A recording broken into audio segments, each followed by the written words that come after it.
Good evening, and welcome to our special segment on Life Kit's most read stories of 2024. It's been a year of, well, a lot. So it's understandable that people are looking for advice on how to navigate these uncertain times.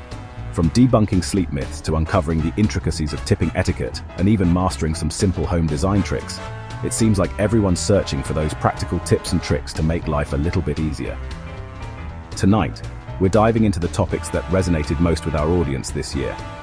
Topics that, frankly, we can all use a little help with from time to time. We'll separate fact from fiction, offer some clear guidance, and hopefully leave you with some actionable advice you can use in your daily life. Let's get started. We're starting with a topic that's close to all of our hearts: sleep, or more specifically, the lack of it. It's something we all need, but between our busy schedules and the constant barrage of information from our phones, it feels more elusive than ever. This year, Life Kit readers were particularly interested in separating sleep fact from sleep fiction. Let's be honest, there's a lot of advice out there about how to get a good night's sleep, and frankly, some of it is contradictory. So, let's clear up some of the confusion. One of the biggest myths we tackled was the idea that you can catch up on sleep on the weekends. It sounds good in theory, but unfortunately our bodies don't quite work that way. Consistently missing out on sleep during the week creates what experts call sleep debt. And it's not something you can easily erase with a few extra hours on Saturday morning. In fact, trying to drastically change your sleep schedule on the weekends can actually disrupt your natural sleep-wake cycle, making it even harder to get a good night's rest during the week. What does work? Well, establishing a regular sleep schedule, even on weekends, can help regulate your body's natural rhythm and improve your sleep quality over time. Another persistent myth is that everyone needs a full 8 hours of sleep each night. While 8 hours is a good general guideline, sleep needs vary from person to person. Factors like genetics, age, and activity level all play a role in determining how much sleep your body needs to function at its best. The key is to pay attention to how you feel throughout the day. If you're constantly feeling tired, even after a full night's sleep, it might be worth talking to your doctor. And while we're on the subject of things that affect our sleep, let's talk about technology. We've all heard that we should avoid screens before bed, and for good reason. The blue light emitted from our phones, tablets, and computers can interfere with our body's production of melatonin, a hormone that helps regulate our sleep-wake cycle. But what about those sleep tracking apps? They promise to monitor our sleep patterns and help us identify areas for improvement. The truth is, while these apps can provide some useful insights, they're not always accurate and can sometimes even contribute to sleep anxiety. The best way to know if you're getting a good night's sleep is to pay attention to how you feel. If you wake up feeling refreshed and energized, you're likely on the right track. We also explored the importance of creating a relaxing bedtime routine. This could include taking a warm bath, reading a book, or listening to calming music. The key is to find activities that help you unwind and signal to your body that it's time to sleep. And finally, we can't forget about the importance of a comfortable sleep environment. This means investing in a good mattress and pillows, keeping your bedroom cool, dark, and quiet, and avoiding caffeine and alcohol before bed. Sleep is essential for our physical and mental health, and it's something we should all prioritize. By debunking these common sleep myths and adopting healthy sleep habits, we can improve our sleep quality and wake up feeling refreshed and ready to take on the day.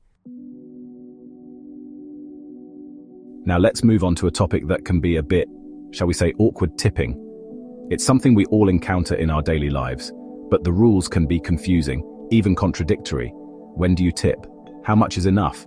Is there such a thing as tipping too much? This year, Life Kit readers were eager for some clear guidance on navigating the often murky waters of tipping etiquette. One of the biggest questions we tackled was who to tip and how much. Should you tip your barista, your hairdresser, the person who delivers your groceries? The answer, as with many things in life, is it depends. In general, it's customary to tip service workers who are paid a lower hourly wage and rely on tips to supplement their income. This includes waiters, bartenders, food delivery drivers, hairstylists, and taxi drivers, among others. But what about those newer services that have become increasingly popular in recent years, like ride-sharing apps and grocery delivery services? The rules here can be a bit less clear-cut. Most of these apps have a tipping option built into their platform, and it's generally considered good etiquette to tip your driver or delivery person, especially if they've provided good service. As for how much to tip, A good rule of thumb is to start with 15 to 20% of the total bill for good service, and adjust accordingly based on the quality of service you received. Of course, these are just general guidelines, and the appropriate amount to tip can vary depending on factors like the location, the type of service, and your personal budget. We also explored some of the cultural nuances surrounding tipping. In some countries, tipping is not expected or is even considered rude. In other cultures, it's an integral part of the service industry. If you're traveling internationally, it's always a good idea to do some research beforehand to familiarize yourself with the local customs. And speaking of cultural nuances, there's perhaps no topic more hotly debated in the world of tipping etiquette than tipping for takeout. Some people believe that tipping is only necessary for dine-in service, while others argue that takeout customers should also tip, as the workers are still providing a service. Ultimately, the decision of whether or not to tip for takeout is a personal one. However, it's important to remember that those working in the service industry often rely on tips to make ends meet, so even a small tip can make a big difference. We also addressed the issue of tipping on a credit card versus tipping with cash. While some people prefer to tip with cash, as they believe it ensures the money goes directly to the worker, tipping on a credit card is perfectly acceptable in most cases. Just be sure to check with your server or bartender to confirm that their establishment allows for tips to be added to credit card payments. The world of tipping etiquette can be a complex one, but by following these general guidelines and using your best judgment, you can navigate these situations with confidence and ensure that you're tipping appropriately. Remember, a little consideration goes a long way in showing your appreciation for those who provide us with services every day. Finally, let's talk about something a little closer to home, literally. This year, Life Kit readers were particularly drawn to articles on home design, specifically those offering simple, actionable tips to enhance their living spaces. And who can blame them? Our homes have become our sanctuaries, our offices, our gyms, and everything in between. It's no wonder we're all looking for ways to make them more functional and aesthetically pleasing. One of the most popular topics was the power of color. We explored how different colors can evoke different moods and create a specific atmosphere in a room. For example, cool colors like blues and greens can promote a sense of calm and relaxation, making them ideal for bedrooms and bathrooms. Warm colors like reds, oranges, and yellows, on the other hand, can create a more energetic and inviting vibe, making them well suited for living rooms and dining areas. We also delved into the concept of color psychology and how it can be used to influence the mood and energy of a space. But it's not just about the color of your walls. We also explored how to use textiles, artwork, and decorative accents to introduce pops of color and personality into a room. We talked about the importance of natural light and how to maximize it in your home. Simple tricks like using mirrors to reflect light, choosing light-colored curtains or blinds, and keeping windows clean can make a huge difference in the overall brightness and airiness of a space.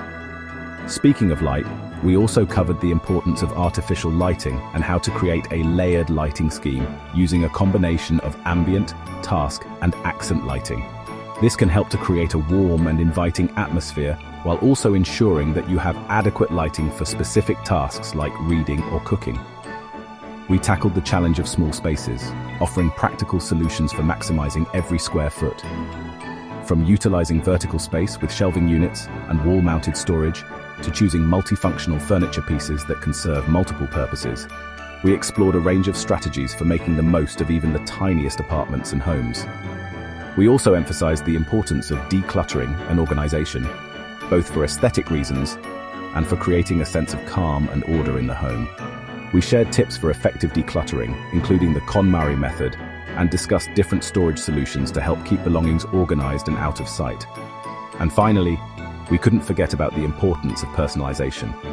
After all, our homes should reflect our unique personalities and passions.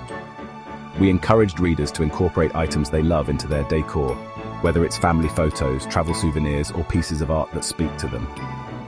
We emphasized that home design doesn't have to be expensive or complicated. Often it's the small, thoughtful touches that can make the biggest difference. Thanks for joining us on this journey through Life Kit's most read stories of 2024. It's clear that in these uncertain times, we're all searching for those nuggets of wisdom, those practical tips, and those inspiring ideas to help us navigate the complexities of daily life. Whether it's improving our sleep habits, understanding the nuances of tipping etiquette, or creating a more beautiful and functional home. Life Kit is here to provide you with the tools and information you need to live a happier, healthier, and more informed life. Stay tuned for more insightful content and have a great day.